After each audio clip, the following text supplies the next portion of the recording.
तो कुछ मामलों में यह शर्त जोड़ दी गई कि आरोपी रोज सुबह पुलिस स्टेशन की सफाई करेंगे, पुलिस स्टेशन कैंपस को झाड़ेंगे, वहां के सारे टॉयलेट साफ करेंगे।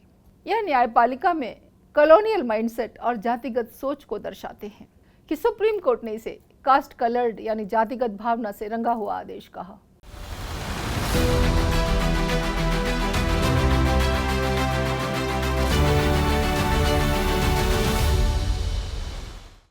नमस्कार, डायलॉगस के सामाजिक विमर्श कार्यक्रम में आपका स्वागत है।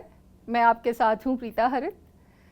सुप्रीम कोर्ट ने मई 2026 में उड़ीसा की अदालतों, जिनमें निचली अदालतों के साथ साथ उड़ीसा हाईकोर्ट भी शामिल है, इन सभी अदालतों द्वारा पारित उन विवादित जमानत आदेशों को रद्द कर दिया है जिनमें आरोपियों, विशेष रूप से दलित और आदिवासी समुदायों को जमानत के बदले पुलिस थानों और सार्वजनिक शौचालयों की सफाई करने का निर्देश दिया गया था।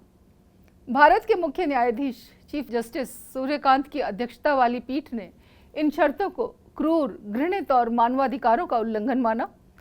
अदालत ने कहा कि यह न्यायपालिका में छिपे जातिगत पूर्वाग्रह को उजागर करता है, क्योंकि ऐसी शर्तें केवल हाशिए पर रहने वाले समुदाय के लोगों पर ही थोपी जाती हैं। उड़ीसा हाईकोर्ट और राज्य की अन्य निचली अदालतों द्वारा ऐसे लगभग 50 आदेश पारित किए गए थे। जमानत पाने के लिए थानों, अस्पतालों, मंदिरों की सफाई को अनिवार्य बताया गया था। इनमें से कई मामले खनन विरोध प्रदर्शनों में गिरफ्तार किए गए ग्रामीणों से जुड़े हुए थे। सुप्रीम कोर्ट ने इन अपमानजनक जमानत शर्तों को तत्काल प्रभाव से शून्य और अमान्य घोषित कर दिया। प्रभावित आरोपियों को निर्देश दिया गया कि वे इन शर्तों को हटवाने के लिए हाई कोर्ट में आवेदन कर सकते हैं और कोर्ट द्वारा इसके बदले कोई अन्य ऐसी दंडात्मक शर्त नहीं लगाई जाएगी। उड़ीसा की अदालतों के सफाई वाले जमानत आदेशों पर सुप्रीम कोर्ट ने सख्त टिप्पणी की है और दलित आदिवासी आरोपियों को जमानत की शर्तों के तहत पुलिस स्टेशन और टॉयलेट साफ करने के आदेश की घोर निंदा की जा रही है। यह मामला सिर्फ एक कानूनी आदेश का मसला नहीं है, बल्कि भारतीय न्याय व्यवस्था और समाज में फैली जाति व्यवस्था की विकृति का भयंकर बदसूरत चित्रण है। और उड़ीसा की अदालत का फैसला मानवीय गरिमा की रक्षा पर गंभीर सवाल उठाता है। आपको पूरा मामला बता देती हूँ। उड़ीसा के रायगढ़ और आसपास के इलाकों में चल रही खनन परियोजनाओं के खिलाफ आदिवासी और दलित समुदायों द्वारा विरोध प्रदर्शन किए जा रहे थे। इन प्रदर्शनों के दौरान कई लोगों को गिरफ्तार किया गया।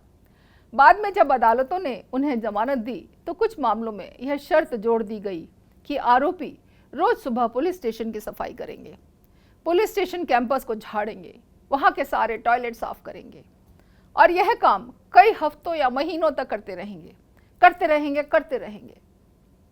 एक मामले में तो आरोपी को 2 महीने तक रोज सुबह 6 बजे से 9 बजे तक थाने की सफाई करने का आदेश दिया गया। जब बात सुप्रीम कोर्ट की जानकारी में आई तो सुप्रीम कोर्ट ने मामले का स्वतः संज्ञान लिया और सुओ मोटो इस मामले की सुनवाई की। अदालत ने कहा, यह जमानत की शर्त नहीं बल्कि सजा जैसी है। यह आरोपी को दोषी मान लेने जैसा है, जबकि मुकदमा अभी चला भी नहीं है। अदालत ने यह भी कहा कि ऐसे आदेश मानवीय गरिमा के, ह्यूमन डिग्निटी के खिलाफ हैं।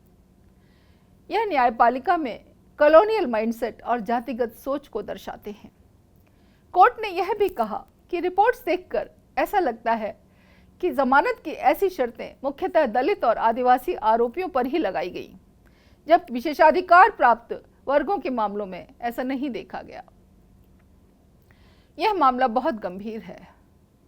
भारतीय दंड संहिता IPC, जो वर्ष 2023 के बाद से अब भारतीय न्याय संहिता BNS कहलाता है, ये नई कानूनी संहिता 1 जुलाई 2024 को लागू हो गई है।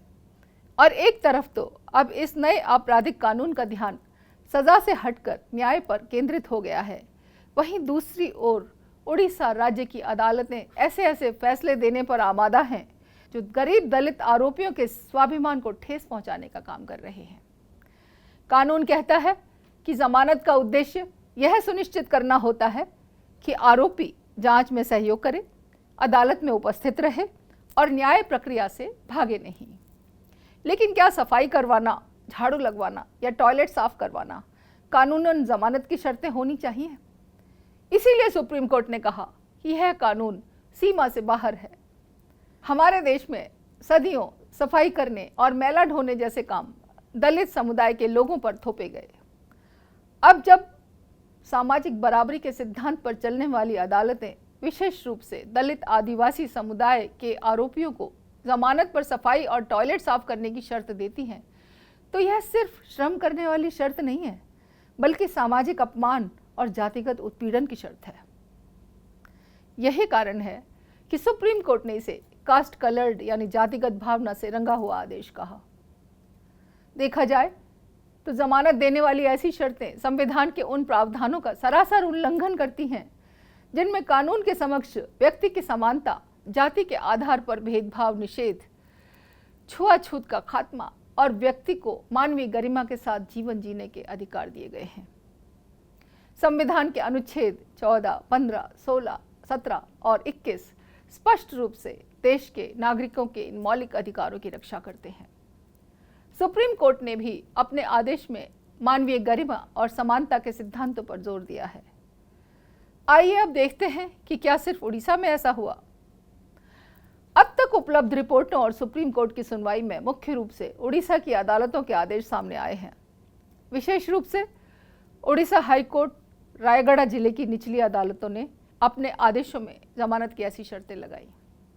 अब देख लेते हैं कि क्या दूसरे राज्यों में भी ऐसे आदेश हैं। अभी तक किसी अन्य राज्य में इस तरह के संगठित या बार बार दिए जाने वाले आदेशों का आधिकारिक रिकॉर्ड अभी सामने नहीं आया है, लेकिन सुप्रीम कोर्ट ने अपने आदेश को देश भर की अदालतों तक भेजने का निर्देश दिया है, ताकि भविष्य में कोई भी राज्य ऐसी जातिगत रंगत वाली शर्तें न लगाए।